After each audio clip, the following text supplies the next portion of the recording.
विरोधी पक्षनेत्यांनी जबाबदारीनेच वागलं पाहिजे, परंतु दुर्दैवाने आपल्या देशाचे विरोधी पक्षनेते नेहमीच देशाच्या प्रधानमंत्र्यांवर, मोदीजींवर आरोप करत असतात. देशातही करतात, विदेशात गेल्यानंतरही करतात. आणि मोदीजी 2014ला प्रधानमंत्री झाले त्यानंतर या देशाला जे काही पूर्ण जगभरामध्ये आपल्या देशाचा नावलौकिक वाढला आहे आणि आपला देश आर्थिक महासत्तेकडे चालला आहे. खऱ्या अर्थाने याचा अभिमान आपल्या सर्वांनाच असला पाहिजे, सत्ताधारी पक्षाला पण आणि विरोधी पक्षाला पण. दुर्दैवाने या ठिकाणी विरोधी पक्षाला आपल्या सरकारचं जे काम आहे ते देशाचं काम, देशाची प्रगती पाहवत नाही. आणि म्हणूनच खरं म्हणजे ते त्यांची टिंगल करतात, मिमिक्री करतात, आरोप करतात. मी आपल्याला सांगू इच्छितो की मोदीजींना जे त्यांनी जगभरातल्या देशांबरोबर जे चांगले संबंध ठेवले त्यामुळे 34-35 देशांनी त्यांना सर्वोच्च पुरस्कार देखील दिला. आता हे 34-35 देशांनी प्रधानमंत्री मोदींना सर्वोच्च पुरस्कार दिला आहे. खऱ्या अर्थाने देशाचा गौरव आहे, देशाचा अभिमान आहे. परंतु दुर्दैवाने ही पोटदुखी विरोधकांना आहे. आणि जेव्हा जगभरामध्ये तेलाची टंचाई सगळीकडे होती त्यावेळेस मोदीजींच्या इतर देशांबरोबर असलेले जे चांगले संबंध होते त्यामुळे आपल्याला कुठलाही त्रास भारताला झाला नाही. हे देखील याची देखील नोंद घ्यावी लागेल. आणि भारताचा डंका जगभरामध्ये या ठिकाणी अभिमानाने वाजवला जातो आहे. आणि भारत एक विकसित भारत 2047 तर जे काही संकल्प घेऊन मोदीजी काम करत आहेत हे देखील यांना पाहवत नाही. म्हणून मी एवढंच सांगेन की खऱ्या अर्थाने विरोधी पक्षनेत्यांनी या जंतर मंतरच्या आंदोलनाच्या वेळी देखील जंतर मंतरवर न जाता प्रधानमंत्री मोदीजी यांच्या निवासस्थानावर त्यांनी आंदोलन केलं. हे देखील खऱ्या अर्थाने त्यांच्या मनामध्ये काहीतरी घातपात घडवण्याची शक्यता नाकारता येत नाही. मी पूर्वी देखील याच्यावर बोललेलो आहे. परंतु आता जे काही ते अगदी म्हणजे अशा याच्यावर उतरलेले आहेत की ते मिमिक्री करू लागलेले आहेत. आता विरोधी पक्ष नेता मिमिक्री करू लागला तर खऱ्या अर्थाने त्यांना काय म्हणायचं, आपण मिमिक्री आर्टिस्ट म्हणायचं, काय म्हणायचं, असा देखील माझा सवाल आहे. आणि देशाचा प्रधानमंत्री, देशाचे प्रधानमंत्री, देशाचे गृहमंत्री यांची संसद याच्यामध्ये संसदेच्या आवारामध्ये माकडं घेऊन जाणं, टिंगल करणं ही कुठली लोकशाही आहे? त्यांना गृहमंत्री अमित भाईंचे चर्चा करायची होती, उत्तर पाहिजे होतं. अमित भाईंनी सांगितलं मी उत्तर द्यायला तयार आहे. परंतु हे सगळे पळपुटे लोक आहेत, हे चर्चेला घाबरतात आणि चर्चा केली तर त्यांचं पितळ उघडं पडेल, त्यांचे काळे कारनामे उघड पडतील, ते एक्सपोज होतील, ही त्यांना भीती आहे. कारण 2014 पूर्वीचा भारत सगळ्या देशाने पाहिलेला आहे, 140 कोटी जनतेने पाहिलेला आहे. त्यामुळे त्यांचं उत्तर जे आहे हे उत्तर ते ऐकू शकणार नाहीत आणि त्यांना ऐकता येणार नाही. अशा प्रकारचा काळा इतिहास जो आहे काँग्रेसचा, तो काँग्रेसचा काळा इतिहास अमित भाईंनी काढला असता आणि त्यांना उघडं पाडलं असतं, ही भीती होती. म्हणून चर्चेविना ते पळून गेले. या ठिकाणी देशाचा पैसा, जनतेचा पैसा या अधिवेशनामध्ये खर्च झाला, याला जबाबदार काँग्रेस सरकार आहे. राज्यातले 36,000 उद्योग बंद पडल्याचं म्हटलं जात आहे. विरोधक पक्षांच्या टीका या विषयावर सरकार या बाबतीमध्ये मुख्यमंत्री महोदयांनी देखील उत्तर दिलेलं आहे. ही फक्त बोंब आहे, हे कुठल्याही परिस्थितीमध्ये हे सत्य नाही. महाराष्ट्र उद्योगामध्ये नंबर 1 होता, महाराष्ट्र नंबर 1 आहे आणि महाराष्ट्र उद्योगामध्ये 1 नंबरच राहील. मुंबईत एक नवीन वाद निर्माण झाला आहे व्हेज नॉनव्हेजचा.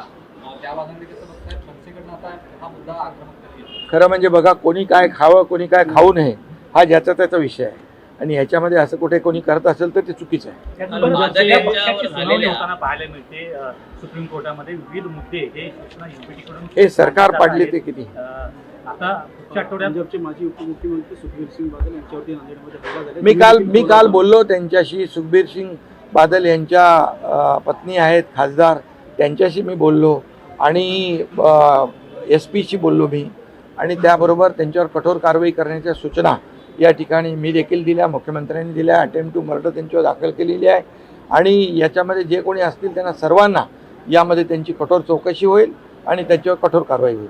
सर 15 ऑगस्ट आहे उद्या. दरवेळी 15 ऑगस्ट 26 जानेवारी झेंडावंदनाविषयी चर्चा होते. पालकमंत्री रायगडचा तिढा सुटणार आहे का? झेंडावंदन रायगडचा भरत गोगावलेच करणार आहेत. पालकमंत्री पदाचा तिढा तो देखील मुख्यमंत्री लवकर सोडवतील. संदर्भात ज्या कारवाया सुरू आहेत याबाबत मागे देखील आपण मकोका अंतर्गत कारवाई व्हावी अशी मागणी आपण केलेली होती. बिलकुल. परवा माझी मीटिंग झाली, आरोग्यमंत्री FD आणि यांच्याबरोबर तुकाराम मुंडे देखील होते.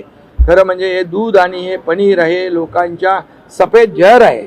लहान मुलांच्या जीवाशी खेळणाऱ्यांना माफ करण्याचा प्रश्नच येत नाही आणि त्यांच्यावर कठोर कारवाई झाली पाहिजे आणि त्यांना मोकोकासारखा कायदा लागला पाहिजे. संघटित गुन्हेगारी आहे आणि म्हणून या संघटित गुन्हेगारांना बिलकुल बक्षता कामाने सोडता कामाने. तुकाराम मुंडे जे कारवाई करतायत त्यामुळे मोठ्या प्रमाणावर भेसळ जी आहे ही भेसळ करणाऱ्यांचे धाबे दणाणले आहेत आणि भेसळ करणाऱ्यांना जेलमध्ये टाकण्याच्या सूचना आणि निर्देश या ठिकाणी सरकारने दिलेले आहेत. राहुल गांधी हे कहते हैं सुप्रीम कोर्टामध्ये जो आहे तो युक्तिवाद पडला, तर काँग्रेसचं सरकार होतं तेव्हा कशा पद्धतीने आपली सरकार पाडली गेली होती का आणि काय परिस्थिती आली? खरं म्हणजे NDAवर आरोप करणाऱ्यांनी काँग्रेस सत्तेवर असताना एकदा त्यांचा काळा इतिहास तपासावा. 1967 ते 71 या 4 वर्षामध्ये तब्बल 45 सरकार त्यांनी पाडली. याच काळात 16 वेळा त्यांनी राष्ट्रपती शासन लावलं. जवळपास 1800 आमदार या काँग्रेसने फोडलेत आणि त्याचबरोबर त्यांना काँग्रेसने 115 लोकांना मंत्रिपदं दिलेली आहेत. त्यामुळे जे आरोप करतायत आज NDAवर, त्यांनी स्वतःच्या गिरेबांमध्ये झाकून बघायला पाहिजे. आपलं ठेवायचं झाकून, दुसऱ्याचं बघायचं वाकून, हे धंदे काँग्रेस करते आहे.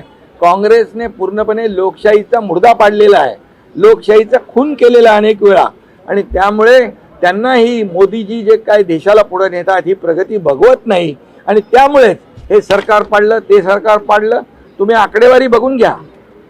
1800 आमदार फोडणारे काँग्रेस, 115 मंत्रिपद देणारी काँग्रेस, 45 सरकार पाडणारी काँग्रेस, 16 वेळा राष्ट्रपती शासन लावणारी काँग्रेस.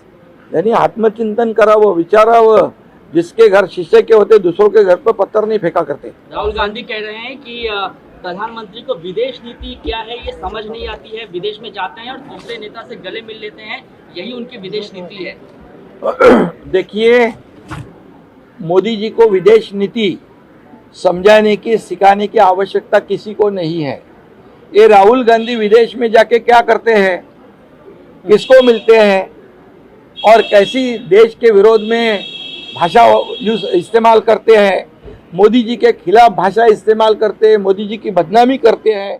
उन्होंने मोदी जी को ये प्रोटोकॉल और क्या कहा आपने कि वो कहते हैं कि सिर्फ गले मिल विदेश नीति समझ, ये गले मिलना ये हमारे संस्कृति है, हमारी ये संस्कृति है. और मैं इसलिए कहूँगा कि देश की विदेश नीति जो है, मोदी जी की विदेश नीति जो है, इसके वजह से जब जब आपदा आई, जब पूरी दुनिया में ये तेल की कमी हो गई, शॉर्टेज हो गया, हमारे देश के भारतवासियों को कोई तकलीफ नहीं हुई. क्यों? क्योंकि मोदी जी का जो रिश्ता है अन्य देशों के साथ, कोविड में भी उन्होंने उनको मदद की है. वैक्सीन से लेके सभी तरह की मदद मोदी जी ने की है और इसीलिए विदेश में लगभग 34-35 देशों ने उनके सर्वोच्च पुरस्कार मोदी जी को बहाल किया है. ये क्या है? ये तो विदेश के साथ में दुनिया में जो रिश्ता मोदी जी ने बनाया है उसका एक नमूना है. और क्या सिखाते मोदी जी को? ये क्या विदेश नीति पता नहीं है, मतलब बोलते हैं. बोलते हैं कि वो जाते हैं, लोगों से गले मिलते हैं और वही उसके जो नेता है संदीप दीक्षित, वो कहते हैं कि हमें जॉर्जिया मेलोनी आप समझ गए क्या? तो महिला के प्रति इतनी अभद्र टिप्पणी सर राहुल गांधी के नेता कर रहे हैं. तो वही तो कांग्रेस को महिलाओं ने पिछले 2024 में बता दिया है उनकी जगह। वो महिलाओं का अपमान जो करते हैं वो तमाम महिलाओं का अपमान होता है। अभी हमारे उप मुख्यमंत्री, पहली उप मुख्यमंत्री सुनेत्रा ताई पवार का अपमान कांग्रेस ने किया। तो ये जो महिलाओं का अपमान करने का बार बार ये जो प्रयत्न करते हैं, बार बार कोशिश कांग्रेस करती है, ये महिलाएं हमारी लाडली बहनाएं, ये कांग्रेस को मुंह तोड़ जवाब देगी, उनकी जगह उनको दिखाएगी और मोदी जी को उनको ये विदेश नीति या प्रोटोकॉल सिखाने की आवश्यकता नहीं। पूरे दुनिया में भारत का डंका बजाने का काम मोदी जी करते हैं, भारत को आगे बढ़ाने का काम मोदी जी करते हैं।